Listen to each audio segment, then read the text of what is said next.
This week on Inside Boulder News, Boulder Arts Week is just days ahead. Don't miss your chance to support the local arts community, help the city create a more vibrant retail base, and a special guest visits the library Storytime.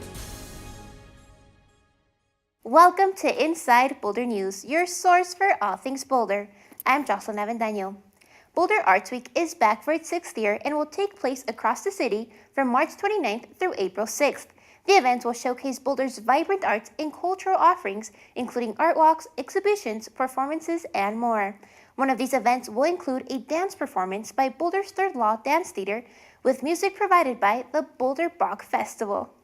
Obstinate Pearl is a performance where dancers and musicians draw the audience forward from the 17th century into the modern era, and you can watch it live during Boulder Arts Week. We started the very first Boulder Arts Week. We were the opening performance for that week, and it was with this show that we're doing this time. Of course, it's been kind of reimagined, restaged.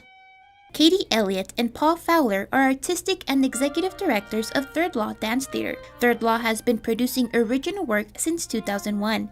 They, alongside the Boulder Bach Festival, are collaborating on their upcoming performance for Boulder Arts Week. Part of what's attractive about working with Boulder Bach Festival is the flexibility with which they perform with us, so that there is an ebb and flow in the timing and the relationship between music and dance, which often we just hear the music and the dancers go along with it. In this case, it's definitely a living, breathing machine. Well, collaborations are the lifeblood, I think, of art. I like to think of a show such as Obstinate Pearl as an exotic experience. These are all quasi-improvisatory, and our rehearsal is very much about exploring all of the possibilities, so that when the performance comes, we've explored possibilities, but how we put them together is different at every show. Obstinate Pearl is just one of 100 events planned for this year's Boulder Arts Week. Lauren Click with the city's Offices of Arts and Culture tells us you can find an event just about anywhere. I think it's easy to find out something that you want to see. There's free and discounted events all over the place, every day, all day long. And it's a really good way to sort of dip your toe in if you haven't seen something and try something new if you are an arts aficionado here in Boulder. Boulder Arts Week will run from March 29th through April 6th. You can watch Third Law's dance performance from April 5th through April 7th at the Dairy Center. To see other events planned out for this year's Boulder Arts Week, please visit boulderartsweek.org. Boulder's citywide retail study came out of the 2015 Boulder Valley Comprehensive Plan update. Two goals were identified by community members from this study: to maintain affordable commercial space in Boulder and support its vital retail base. In an effort to achieve these goals, the city's Community Vitality Department launched a shopper questionnaire to gather input from Boulder's community members.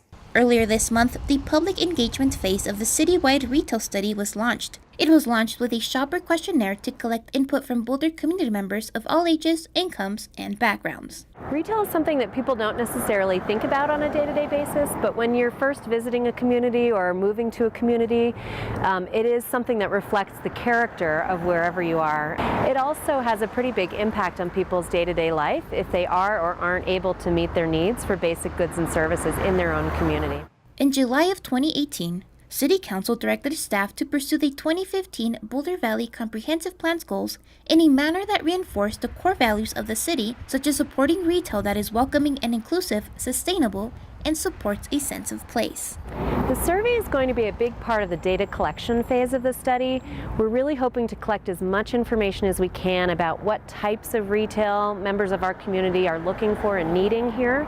And then ultimately we'll be crafting a strategy for how to achieve some of those goals. The questionnaire is currently live online through Sunday, April 7th, and is available in English and Spanish. There's also in-person survey collection at Boulder Housing Partners locations citywide, the Emergency Family Assistance Association, and at the Neighborhood Services office hours. We'll be analyzing the results of the study and also conducting an analysis to compare Boulder retail against its neighboring communities and its peer communities nationwide to understand how well we're performing and what things we might be able to do differently. More information on the citywide retail study questionnaire and the link to the survey can be found on the website seen on screen. Boulder has a climate commitment goal of reaching 100 megawatts of local renewable energy by the year 2030. The city's solar grant program are one of the many initiatives that supports the development of clean, local, and affordable energy, and applications for the grant program began this week. The city's solar grant program helps finance the installation of solar electric or solar thermal systems for homes and nonprofit organizations around Boulder. In the last 10 years, it has awarded $650,000 to nonprofits and homeowners across the city. The grant program not only supports the city's climate goals, but it also supports the community's broader goals of reducing energy costs and making solar more affordable for income-qualified homeowners and nonprofits within the city. This year, more than $100,000 is available to those who qualify. The city can help pay for up to 50% of the owner's remaining out-of-pocket cost after other incentives are applied. There is no maximum grant amount. However, the grants are only available to income-qualified homeowners in the city of Boulder, as well as nonprofits who are site-based in Boulder or that lease city facilities. To find out if you are eligible to apply, please visit the city's solar grant evaluation criteria page on the website seen on screen. All submissions for the 2019 solar grant program cycle are due on April 30th. Starting April 7th through the 13th, the City of Boulder will be recognizing their dedicated volunteers for National Volunteer Appreciation Week. The city has a week full of tours, hikes, and tons of other great events planned. Check it out.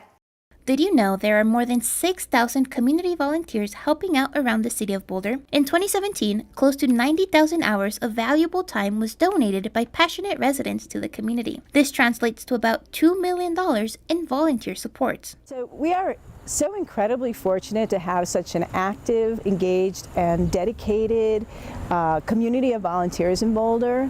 And this is just a small way for the city to say thank you and to offer appreciation for all their time and effort. During Volunteer Appreciation Week, the city will be offering more than a dozen events for volunteers to choose from. We are hosting tours of all the city facilities, especially the ever popular wastewater treatment facility. And then there's police and fire stations and the Emergency Operations Center. Other events include a stroll through the Columbia Cemetery, a tour of Building 61's makerspace, and even forest bathing. National Volunteer Appreciation Week is April 7th through April 13th. And for those who are interested, you can register on Count Me In. Whether it's participating in the city's upcoming Community Cleanup Day or helping out on a big city project, no task is too big or too small to roll up your sleeves and get involved to make a difference in your community. For a full list of the city's volunteer opportunities, please visit the website seen on screen.